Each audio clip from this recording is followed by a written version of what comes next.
All right, and let's give us a clap. All right, everybody. Well, we're back. You know, they did not tell us. They told us we couldn't make it this far. They told us we couldn't get to episode 9. No. And I think episode 8 is going to be a 2-parter too. So great. Well, welcome back, everybody. We changed the setup a little bit, but that's okay. We donated the equipment that we didn't own. It's Vince's equipment, and it's going to other needy podcasters. So good for them. Absolutely. What's going on, everybody? What have we missed? What have we missed? We've missed a lot. I think it's been like 3 or 4 weeks since we recorded the last podcast. There's been a lot that's happened. Yeah, I think the last one I saw that we checked in and we were actually talking about the IE48. So the 48 came and went, and this was Eric's first time as AD. Tell us about your experience. It was a lot of fun. It was good. It was a good experience to like think on your feet. I think like it like pushed me to like learn it on the spot. And, like there was no like time for me to like kind of like sit down and try to like figure things out. It was kind of like I just had to like pretend like I knew what I was doing. I think that's totally the way most people work on film and how they get it. They get into film or their first time on set is just like, oh God, I should be doing something. What do I do? I don't know. Okay, I'll do that. It was pretty good though, right? Yeah, no, it was a lot of fun. I still can't believe you partied all night and came in like looking pretty fresh, honestly. I would have not guessed. Partied? The night before. That was the other shoot. No, that was the El Gitano shoot. Was it? Yeah. It wasn't the 48? No. Girl, I was here until 4 a.m. I was here at Casey. Oh! I forgot. Yeah, I wish I was partying, but... Yeah, so we'll walk everybody through the after action report, the debriefing of the 48, because it was so much. So with the 48, I mean, we got to walk through even before this, because I think we told this story when Mike came on the podcast a few episodes ago. You know, it's his first time directing. He called us and he wanted some help. We said, we're happy to do that. We're happy to get you set up. And, you know, he was giving us this whole story of like, I've been doing them since like 2018. And, you know, we missed a couple of years because of the pandemic. And then I just like wanted the chance to really direct and like lead a team on my own. Cause he's like, and I've gotten like second, third place, like every time. And it's like, yeah, you know, that sucks. So I was like, look, like, don't even worry about all that. Like, don't even trip about like trying to win or any of that stuff. Like, you gotta just try to have fun with it. Yeah. Like, and, you know, it's like Pride Pierce said on set with the Shout out Pierce. Hi, Pride. Pierce. Pierce Pride. Shout out Pride. But he was saying like it's fun, but it's not. But it's serious. You know what I mean? Yeah. Like it's a job to do still. Winning.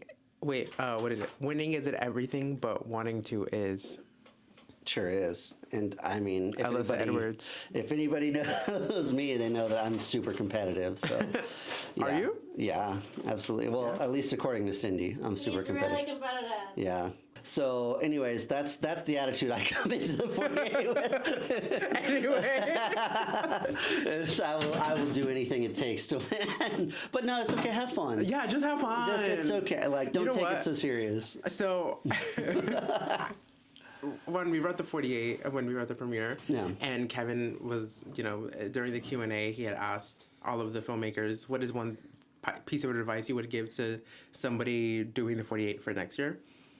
And there were so many answers that were like, have fun, just roll with the punches. And I'm like, no, like I need actual actionable like steps. And the best thing that like somebody had said, which I'm not gonna say who, but somebody in this room. But Cindy had said like lock down your location first, and I'm like, how is like that is like a valuable piece of advice. I'm like, why isn't it that like nobody else gave like actual advice? I don't know. For me, I'm actually planning to write a whole book on surviving the 48. I think that's what I'm No, you're not. I am. I really want. It's like a little tutorial, a little manual, maybe. Mm-hmm. You know what I mean? I need to start building up my what is it? The online sales. You need your money mastermind course. You need your Derek Moneyberg, Andrew Tate, like scam course. Naturally. Yeah. No, I'm kidding. All right, sharks, I'm out. No, but I mean, I think there's a lot of little things you can do ahead of time for 48s. Like, Yeah. Especially after like kickoff's done, it's like have someone work on like just creating a timeline. Okay, let me ask you guys. From this experience, from doing this 48, what have you guys learned? Even if you guys like, what was the new thing that you guys learned just from doing this one project? Okay, I always say this, is that every time you go on set, you should learn something. Okay.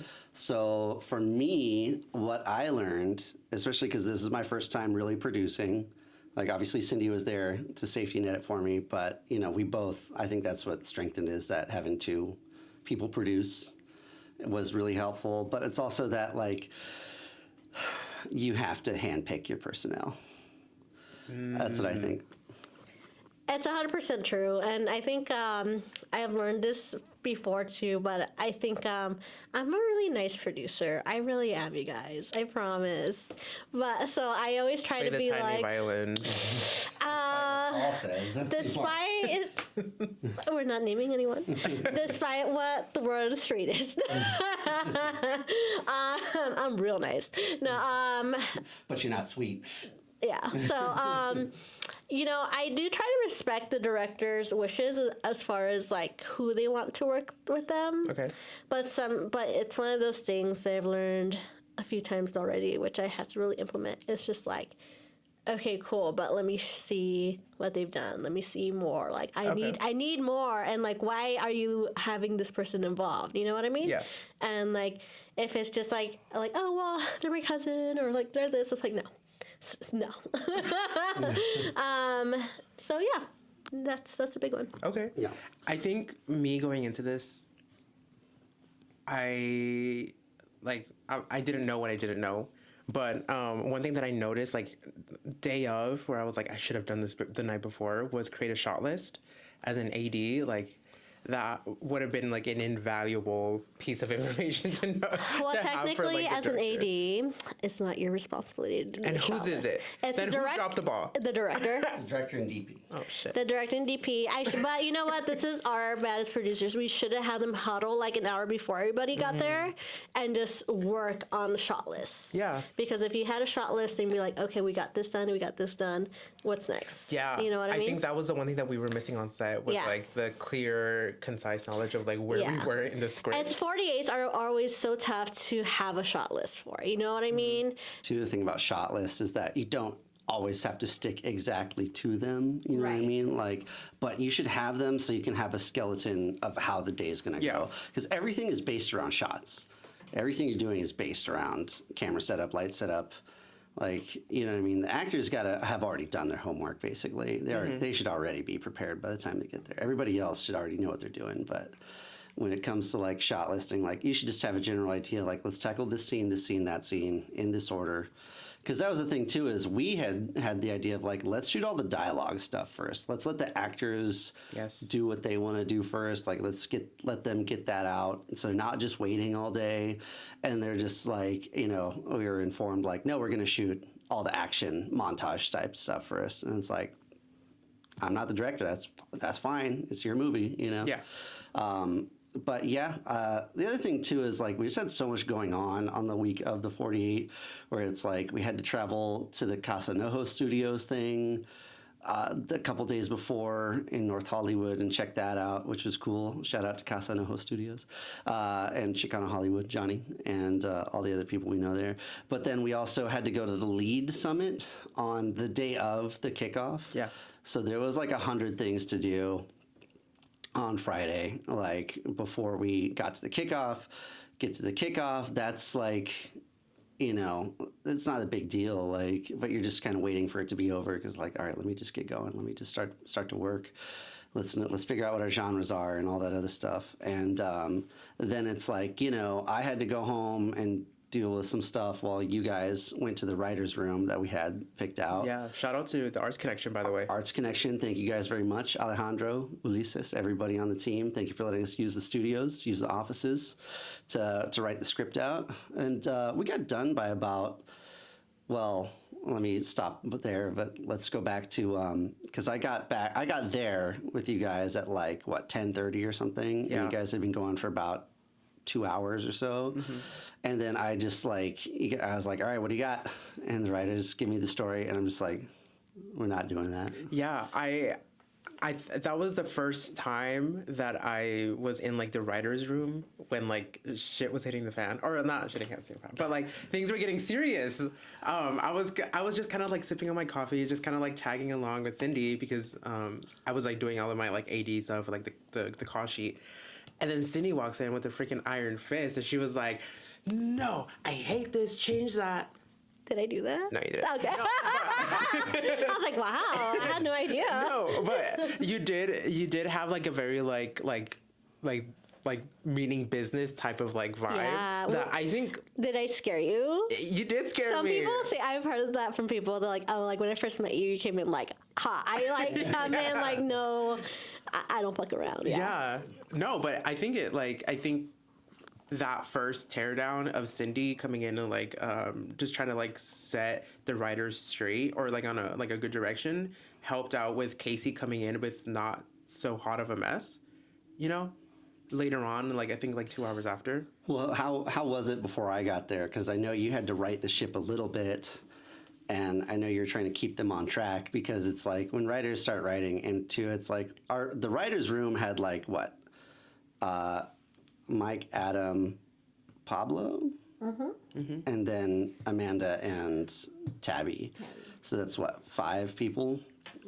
And then you two there too. So, I mean, I know you weren't really like just chipping in, like maybe if you had a little thing here or there. I think at first I came in there because like, well, I was just like in the room. So I was just trying to give my input. But then after like 30 minutes to an hour, I was like I'm an AD. I'm not a writer. Like I think I like caught myself just like stirring the pot too much, or at least like trying to put in too much input. And I'm like, oh man, like I'm just like too many cooks in the kitchen, you know? When it comes to writers' rooms like that too, is everybody wants their idea to be used. Everybody's like, well, my idea was the best. You know? Yeah.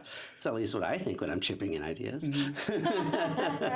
But then, yeah, it's like I got there about 10:30, and then I was just like, this is not working, you guys. Like, this is not like a clear story. It doesn't make sense. Like the prompt character that we had was just going to be done through a phone call, and it's like, you cannot do that on 48s. It has to be. It doesn't have to be like the whole story. It doesn't have to revolve around them completely, but it has to be on screen, identifiable, recognizable, and at least important is the best way to do it. Yeah. So I was like, no. And then I was like, there's like 8 speaking roles in here. Like, no, cut that in half, like 3 to 4 max for 48. That's all you need to do. Yeah. So then it's like we finished that. You guys left around like 11:30 or something. We kept hammering it out, came up with a name for the project, and then it was just me and Adam there at the end of it for the last like half hour from like 12 to 12:30 or 1, just like finishing the script. And then bless you. Then I went home, and you guys were still working at like 1:30, and then we're up to like 4:30. And this is like not how we like to operate on 48. It's like everybody should get a good night's rest on Friday night and like be ready for Saturday. Because I remember like Blood Ties, we stayed up all night, and then we had to go to the airport, Flabob Airport in Riverside at like 6 for the call time. And that was like a mess, that one too. I mean, it got off the ground at the airport. It got off. Yeah. Big time. Yeah, and that's why we turned in late for that 48. Everybody's too busy getting off. Well, this one we turned in on time. Yay! How did you think it came out, Eric? Eric first. I think it was. I liked it. Yeah. I mean, I'm not gonna be like incredibly critical of it, just because like there was like no budget, or at least like for a 48, like there's like you kind of have to be scrappy. It's like whatever you got. And I think we got really lucky that we had like a good location, like that they were generous enough to like help, or not generous enough, but they were generous to let us use their the facility, the boxing gym. Yeah. So that was like nice enough. Like it was kind of just like this is the best. This is like an ideal scenario. Yeah, this is like the most ideal scenario. Well, it's also like it's not just in somebody's house, or like it's not. Which so many are just in somebody's house, and that's what sets you apart is location, because too, images, background, like it's such a big part of it, because there are so many ones we were watching this year at the screening that were just like white wall backgrounds, and it's like your eye just stops paying attention. There were some like out exterior ones, and that made a big difference. Like the superhero one was like in the desert for part of it, and then like 5%. Yeah, that one was good. Great. That was really good. Yeah, that's one of my favorites. Yeah, absolutely. That was a really strong one. And two, it's that they focused more on the story. Yeah, it was a good gimmick, good story, because that's the level of rank of importance is, I've said this again a couple of times, like story, sound, picture. Yeah, I think we had a strong team overall, though.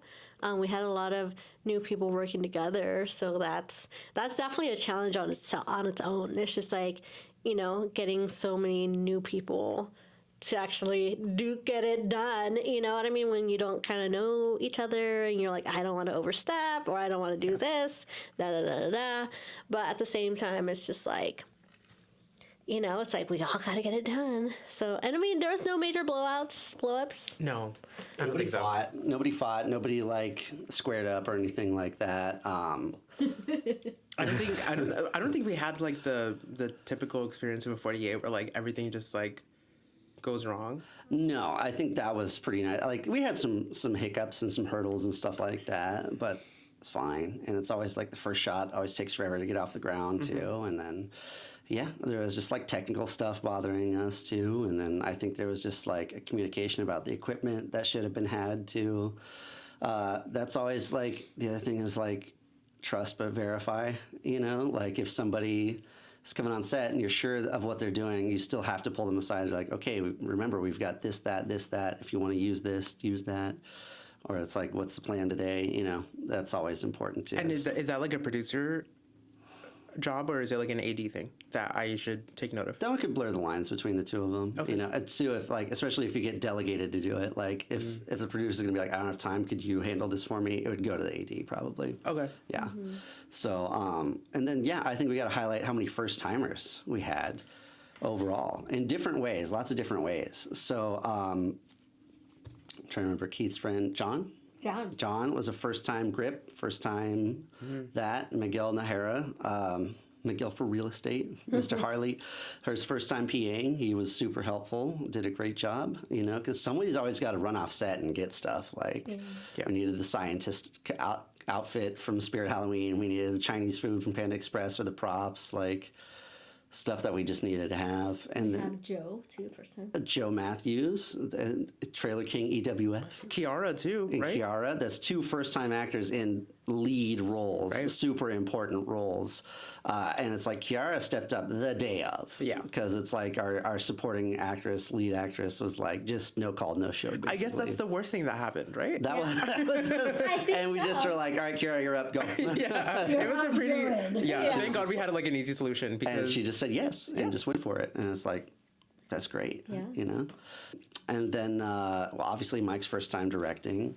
It was Sue Ann's first time doing a film in the Inland Empire, period, point blank. So that was really nice to have her, because she's moved out here. She was in LA full time for a while, but now she's out here. Any other first timers, Cindy? Besides Eric. Oh. Besides Eric being first time AD.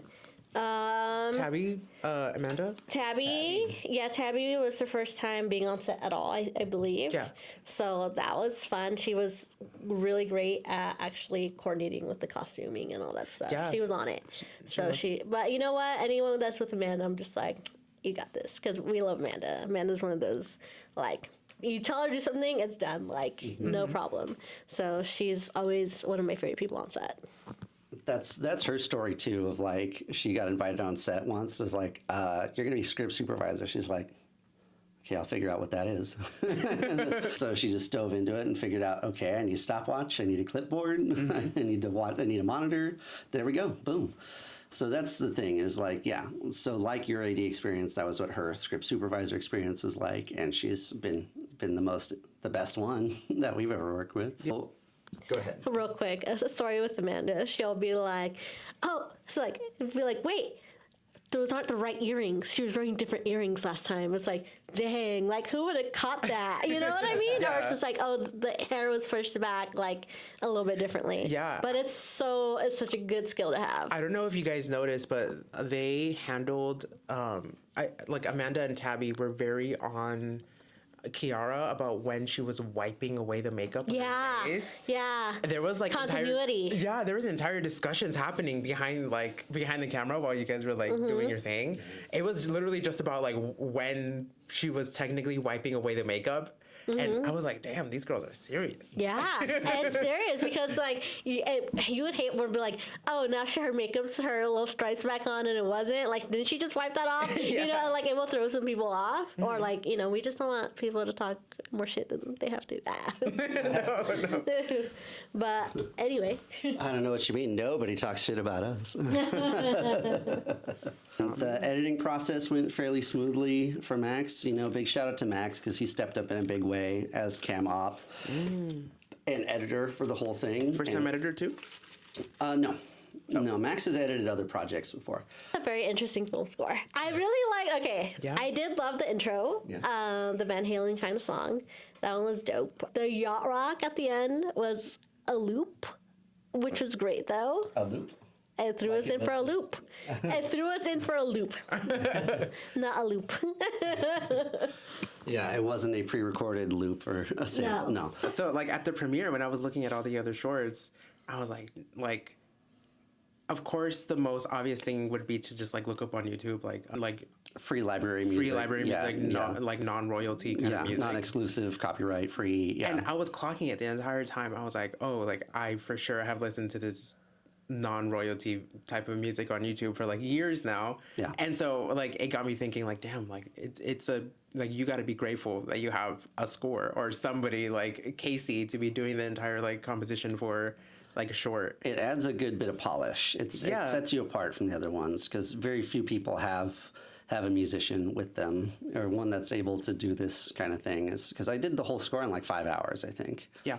And the one that took the longest was definitely the opener, the which is essentially a ripoff of Van Halen's song "I'm the One" from the album Van Halen 1. And of course, it's like I had been thinking in my head like all day on shoot day. I was like, okay, for like all this wrestling stuff, like let's I wanted to do something like Motorhead, you know. And then I was thinking like I don't know, like let's try something else, you know. So I just had been driving along and listening to this song, came up on my mix, and I was like, okay, that sounds like a fun one to do. It's like I'm playing it, and I kind of have something recorded, and then Mike shows up, and he's like, oh, that's my favorite Van Halen song. And I was like, all right, perfect. You know, there we go. And so let's keep, yeah. And then we had like the like scene in the office, and I was like, oh, I'm just gonna do like some straight up John Carpenter synthesizer stuff, and kept it like pretty minimalist, you know, like because there's really only 3, maybe 4 tracks in the whole thing, and it's all just like rhythmic drum part synth like samples and stuff like that. But I thought it really elevated the scene quite a bit when we saw it in the theater. Yeah. I agree.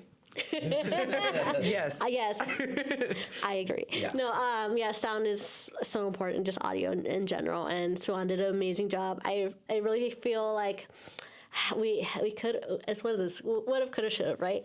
It's like we did need a little bit more polish on getting more of some sounds in there, like a little Foley. Yeah, Foley. We need a little Foley. What's the difference? It's 2 different words. Folly? Folly? Is that 2 L's? Yeah, FOLLY. What does that mean? That means like an escapade, like a goof, you know? Yeah, a folly. Jeez. Or it's like it's a certain type of like song and dance musical stage show, like the Palm Springs Follies, you know? Yeah. You're right. It is Foley. I'm Foley. sorry. That's okay. My deepest condolences. I am sorry too. Anyway, so besides the 48, it was a success for us. So that was, fun. But after that, what do? We actually went to the Temecula Valley Film Festival. And do you want to talk more about that, Case? Yeah, so first I'll talk about because it was 3 days. It was Friday, Saturday, Sunday, and we only got to go for Friday and Saturday. Friday was just a screening, like a kickoff event, premiere screening. Not premiere, because it was Jesus Christ Superstar was being played, and they had the guy there. Ted Nielsen. Neely. Ted Neely. Ted Neely was the guy who's played Jesus on stage and in the movie for years and years and years. And I'd never seen that movie, and I did not realize that it's like Rocky Horror Picture Show and the level of like crowd involvement and like how deep like the fan base for it goes. The cult following. Yeah, because it was like people had like there's this one song in there that's like, hey, Xana ho, Xana, Xana ho.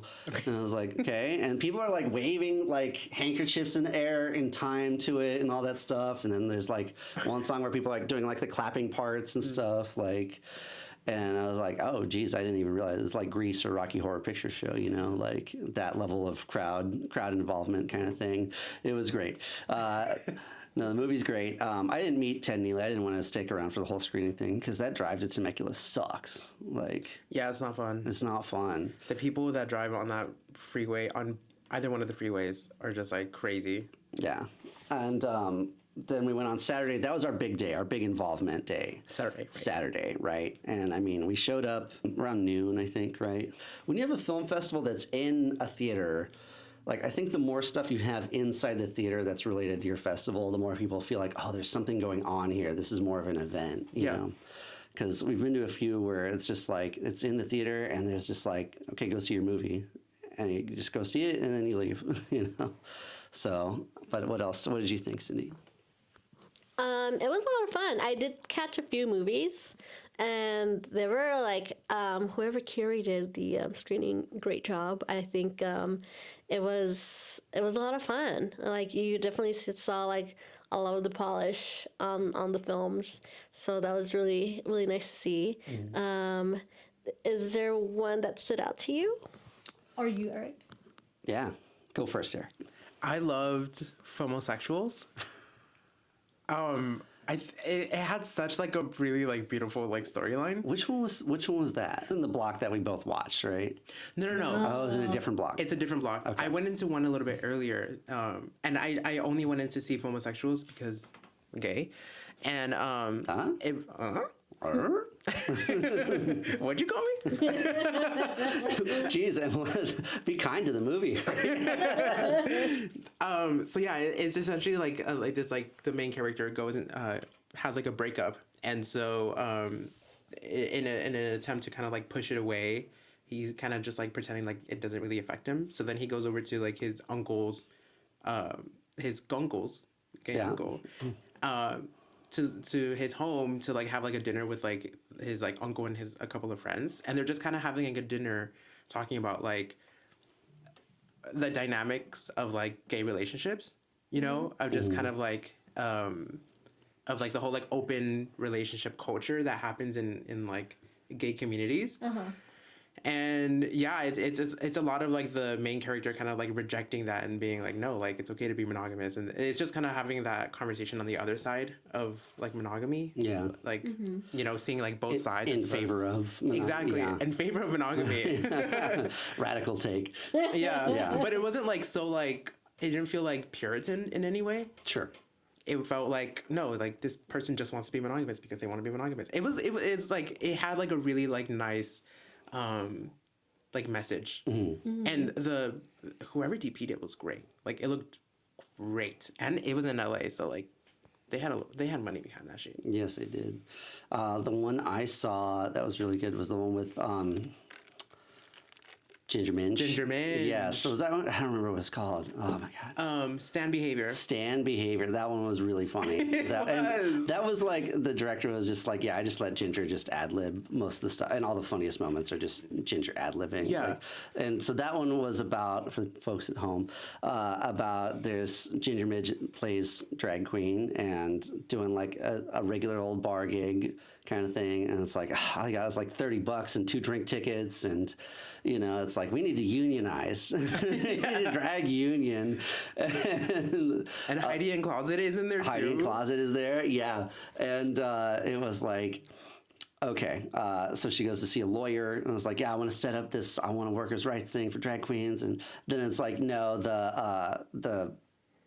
the lawyer's like a crazy stalker fan type, and kidnaps Ginger Midge. It was hilarious. It was hilarious. It was really funny. Go ahead, Cindy. I think we should invite Trixie Mattel to be involved in the next 48, because she does live in Palm Springs, doesn't she? Part-time. Part-time. To like DJ? She does. She DJs. No, to act, to be in the 48. What? You don't believe? She's expensive. Well, Mattel's expensive. what if maybe she does something for charity? For charity?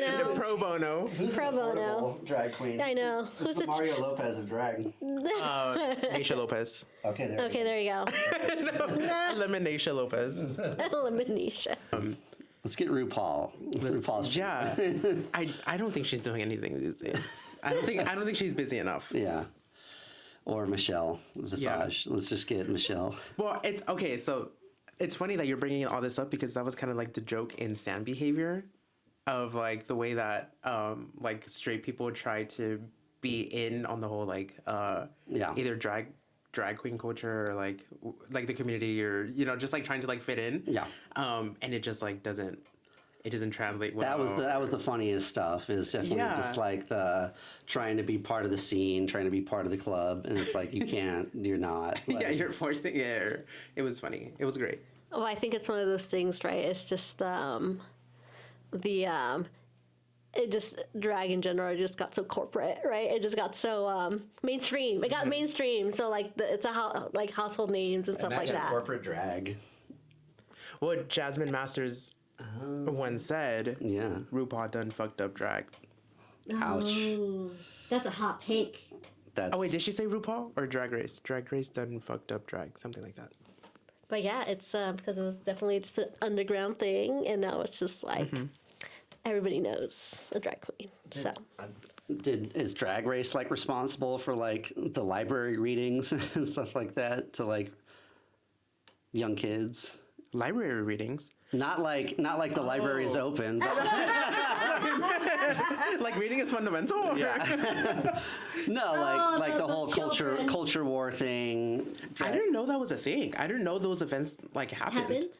Yeah. I mean, it also isn't really like the only time that it ever comes up or is ever mentioned in like the Drag Race community, just on the show is like season 5, where they did kind of like the challenge was to do like a kid show, and the drag queens like were kind of like parroting like kid shows, but that was really the only time where they kind of like stooped to that level of just like, I think that's, or like, not stooped, look, but people are totally content for drag to be and Drag Race to be like a thing, like an accessible show type thing, you know what I mean? But I think that was like, I don't know, maybe Jasmine is like, maybe it's the library, maybe that's what messed it up, because now people are like coming after drag queens. I mean, probably not that bad, but I mean, I don't know.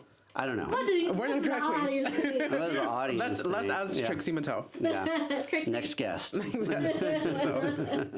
But the best thing about it was being able to get involved with other people in other parts of the Inland Empire and like get connected to the film scene out there a little more. Because too, it's like Temecula kind of is more in touch with like, Menifee, Murrieta, like Hemet to some degree, because they are closer to Hemet than really anybody. There's for sure pockets. Yeah. And that's like the whole thing is like there's so many, we're trying to do this mission of like bringing all the IE filmmakers together, and it's like, yeah, there's so many isolated pockets, because it's like, look, San Bernardino and Riverside are like 10 miles apart from each other. You know what I mean? Like they're that close, you know, and it's, there's still like a bunch of people we don't know in Riverside, you know what I mean? Like I still think there's a bunch of people we probably don't even know here in Redlands and San Bernardino, like, and it's like, keep trying to bring people together. And so it's like, yeah, it was good to reach out to that area. And it's like, you know, we've really been wanting to make inroads into the whole like Coachella Valley area, not just Palm Springs, you know, and everywhere in between too, you know. So that was like, I think it helped the mission the most too. And just making connections with Jeremy Habig from Temecula Valley Film Festival is really great because he's a real driving force for his thing. Like he's been working at it in the same kind of capacity we've been doing just for Temecula for the last 5-6 years, something like that. Like he's been really hammering on it, and I think it's just like him and like maybe a couple other people, but it's really I think him to a great degree. So that's the thing, is getting to meet other people who are trying to be on the same mission. And then just like getting to know more filmmakers, you know? Yeah. So that was, I think, the big success there. So in other news, it looks like state of California just passed a state bill, SB, do you remember what the number was? 1524 or something like that. That was banning the use of AI actors, which I think is kind of a hot button, important topic right now. But I just wonder, like, at our level, I don't think we're using AI actors like that. I don't know what it costs to use, what's that one AI actress's name? Tilly Norwood or something like that? Yeah. I have not heard of that. You haven't heard of that? The only thing that I know of that was brought up like years ago when AI like generative AI started coming up in the scene was that they were wanting to take the likeness of an actor and trying to like fill in scenes or like kind of like do like reshoots using AI, because it's like, I guess it saves a lot of money. Yeah. But I didn't know that it was happening at a degree that it needed to be signed into law. Or maybe this is just lobbying from like the Disney Corporation after everything that's happening with like Sora and the ways that generative AI was kind of like stealing from Disney. I mean, it's kind of funny that it took Disney to like say something for it to be taken seriously. Well, when you come after the bottom line of someone like Disney or a very, very big established corporation that's got so many layers of fiduciary duty to it, where it's got so many shareholders and so many people whose jobs rely on not just on the bottom end, on perpetual growth, you know? Well, of course it takes the corporations to get California to act on something. Right? Yeah, of course it does. So that's the thing, right? Is like, money's talking, you know, the biggest players are talking right now. Yeah. And it's like, it's an extra sensitive time for the state with Hollywood too, and trying to keep that going, because it's like you keep hearing it's like sets are all closed right now, like no bar mitzvahs. They're throwing like pickleball tournaments in like movie stages now. Like, are they? Yes. Yeah. And doing weddings and stuff, like, because there's nobody else using the space. Like, yeah, because nobody's making films. The studios aren't greenlighting projects, right? Is that what it is? That's a big part of it. It's also just like that there's been so much, like, they just don't want to get involved in stuff anymore after the writer's strike and the SAG strike. That has had a lot of unintentional fallout too, where people are just like not really willing to go back to the way it was. Like, it's like, okay, you know, yeah, it was unequitable. It was not like a great share. You know, it was thriving off of giving people pennies and peanuts for getting their show on Netflix or something like that. And then, of course, everybody fought back against that, and it's like, all right, we'll cut you a better deal. And it's like, we can't actually afford to give you a better deal. Okay. Because it's just like the money is not there. Like the margins are super thin, because it's like the loss of the back end from streaming revenue, you know what I mean? Like it cuts all the way up to the top, you know? So it's just that there's like no money in it left for anybody anymore. Because all the money goes direct to Netflix or something. Yeah. The biggest pyramid scheme, in my opinion. Streaming services. Just film in general. and we're here voluntarily, just like every parent. Yeah. Yeah. So Oh man, that was a bummer. that was a bummer. Can we leave it on a high note? What else we got on the docket to talk about today? California Arts Council meeting. That is what we need to leave off on, to be on a high note. So last week, Friday, I got to speak in front of the California Arts Council. They were out here in San Bernardino at the County Museum, and our fiscal sponsors at the Arts Council. Arts Connection. The Arts Council of San Bernardino invite us there, and we're there to represent. We came to throw some heat at them, and I must, if I say so myself, I thought we conducted ourselves quite well. So I got to give a little 1.5-minute speech, open general public comment, and I could tell it was landing. It was going well. Unfortunately, you don't get applause at those types of events because I was just like. And everybody Ta-da! tomato. Yeah. But I mean, I was just going over some of the demographic stuff and trying to put it in perspective because it's like, look, we're the largest non-coastal metro area in California. Right. You know what I mean? Just the two counties we have represent the same population size as if you combine San Diego, Ventura, Santa Barbara, and San Luis Obispo counties. And then if you were to, that's just Southern California. If you were to look at like comparative to Northern California, we represent the same population size as 44 of the 48 counties in Northern California. Yeah. Damn, really? Yeah, because most of the counties in Northern California have like a population percentage of like 0.71, 0.35. Like very few of them are above 1%. Oh. And strangely enough, the Bay Area consists of like 4 different counties. So Interesting. Yeah. it's even more than that. It's a lot, but.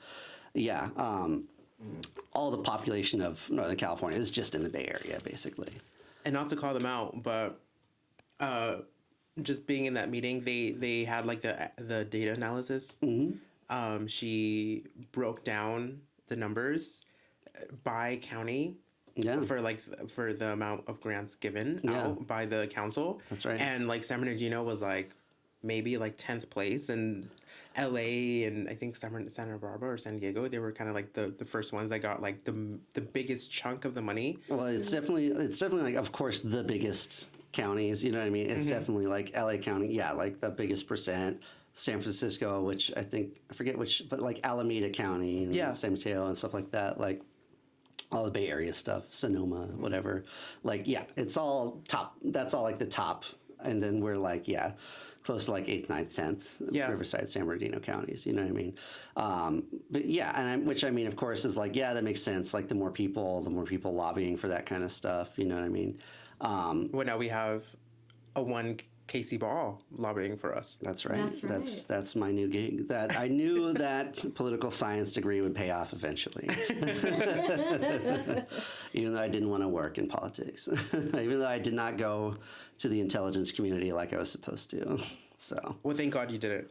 That's right. Everything happens for a reason. Everything happens for a reason. And now we're here making movies in San Bernardino. That's exactly right.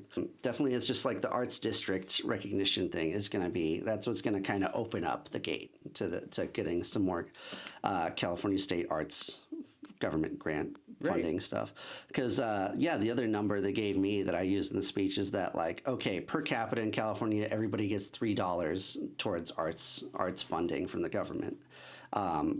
But specifically in San Bernardino County, everybody gets 40 cents for arts worth of arts funding. So it's like that. I threw that at them. They're like, "Oh shit!" So that was like, I just owned those liberals with facts and logic. Oh my gosh! We're gonna have to cut that out. When we're asking money from the state case. Yeah. Imagine that. You know what? Then let's wrap this up with thank you. Thank you. You're like you. You're like you. That's right. Well, everybody, thanks for coming in and checking in on us again.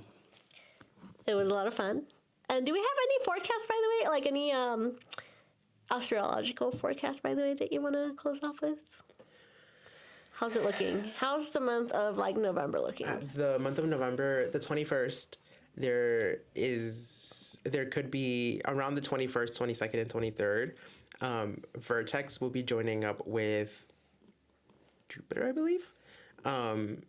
So expect around that time for there to be kind of like this, like a spark that like grows pretty quickly around that time. Even if it's like, it doesn't, I mean, it probably isn't going to be like like a feature film, but you know, like a conversation with somebody, like you're in the right place at the right time kind of situation, you know?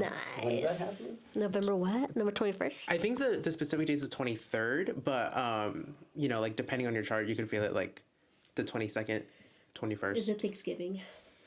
Yeah, it could be that. Also, Mercury retrograde is coming up.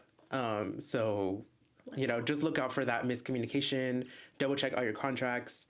If you're like an independent contractor, make sure that your car is getting fixed so that it doesn't break down on the way to a shoot. Because that's what tends to happen during Mercury retrogrades.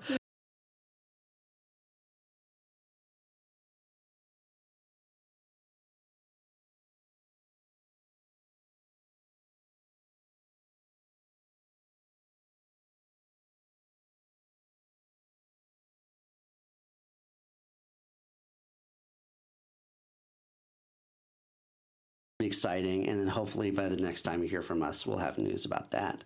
But I feel that we conducted ourselves pretty well. I thought we had a short that was at the very least entertaining, you know, and didn't drag and looked fine, you know, sounded good. Yeah, so I have a feeling that we're going to do okay. I agree. Thanks. All right, signing off, guys. Bye, everybody. Bye.